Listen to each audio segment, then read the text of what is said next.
Pria kaya raya berusia 70 tahun, akhirnya menikahi gadis idamannya.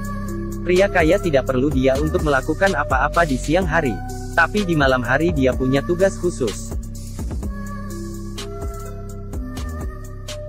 Pria kaya yang bernyanyi sepanjang malam tadi malam, untuk membalas budi Xiao Mei.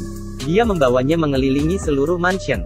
Kamar pertama membuat Xiao Mei sangat senang. Dalamnya penuh dengan pakaian desainer. Ada berbagai jenis barang mewah. Dia juga memberikan sebuah kolam renang dalam ruangan. Pria kaya memberitahunya bahwa segala sesuatu yang dilihat adalah miliknya. Tapi ruangan kecil ini saja Anda tidak boleh masuk, karena itu ruang pribadinya. Xiao Mei mengangguk menunjukkan bahwa dia tidak akan masuk. Melihat istri yang berperilaku baik, pria kaya meminta koki menyiapkan pesta yang lezat. Xiao Mei mencicipinya dengan senang hati. Dia juga tidak lupa untuk menjilat krim di tangannya. Pria kaya langsung tidak tahan. Dia meminum semua anggur merah di gelas. Malam ini pasti akan menjadi malam tanpa tidur.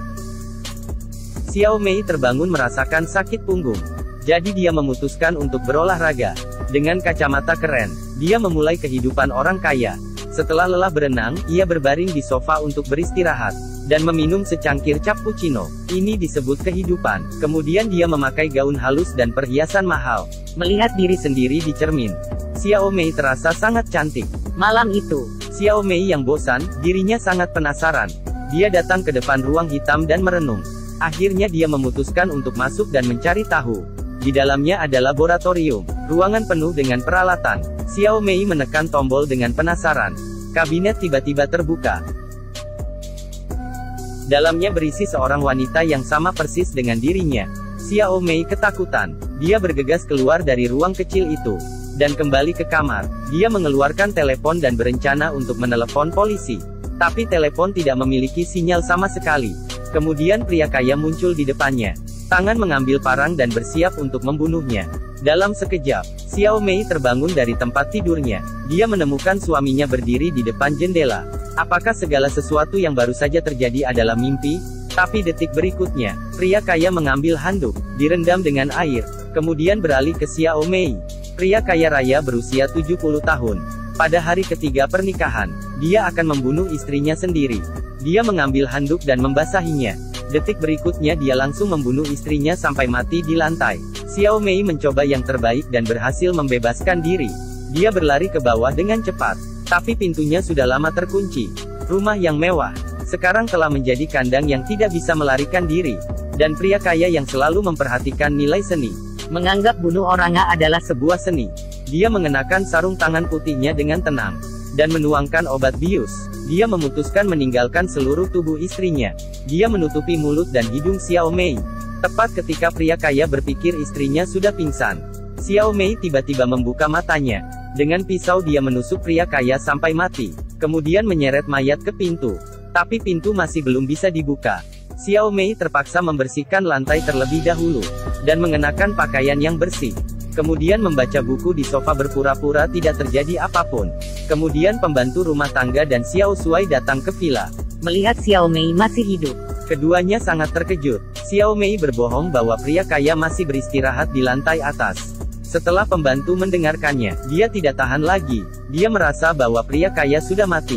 Dia langsung mengalami serangan jantung dan jatuh di lantai. Ambulans tiba tepat waktu dan menyelamatkannya. Jika Anda pergi sekarang, polisi pasti akan menangkapmu. Ternyata Xiao Shuai sudah tahu tentang kematian pria kaya.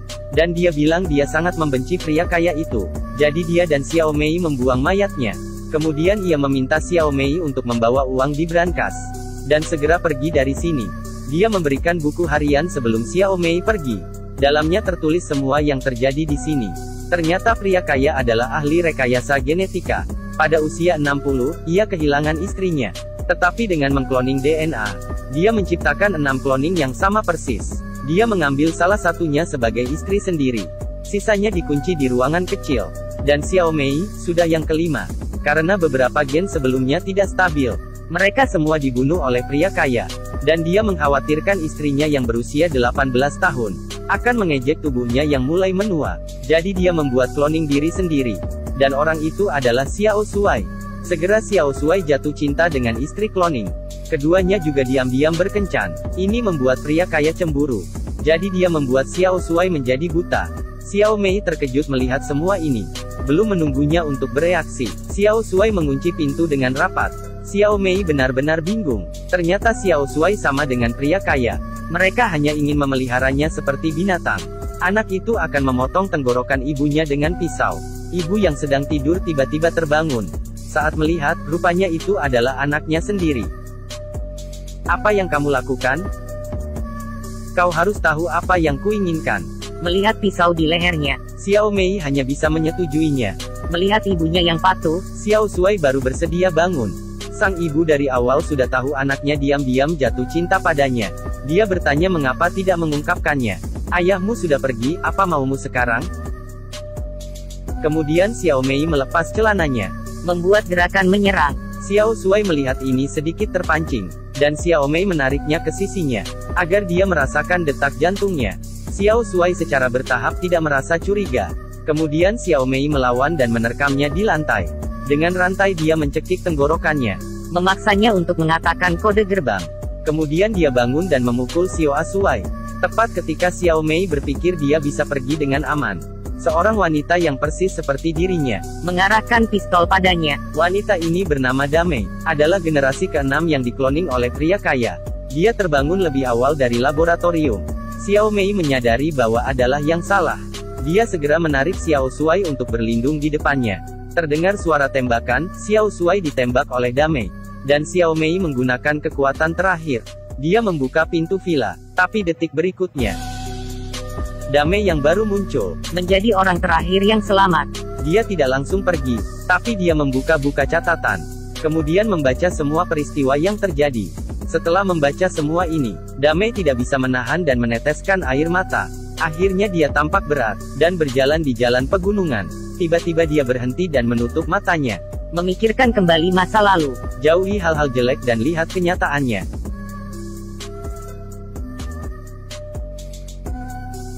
Sekarang aku terjaga.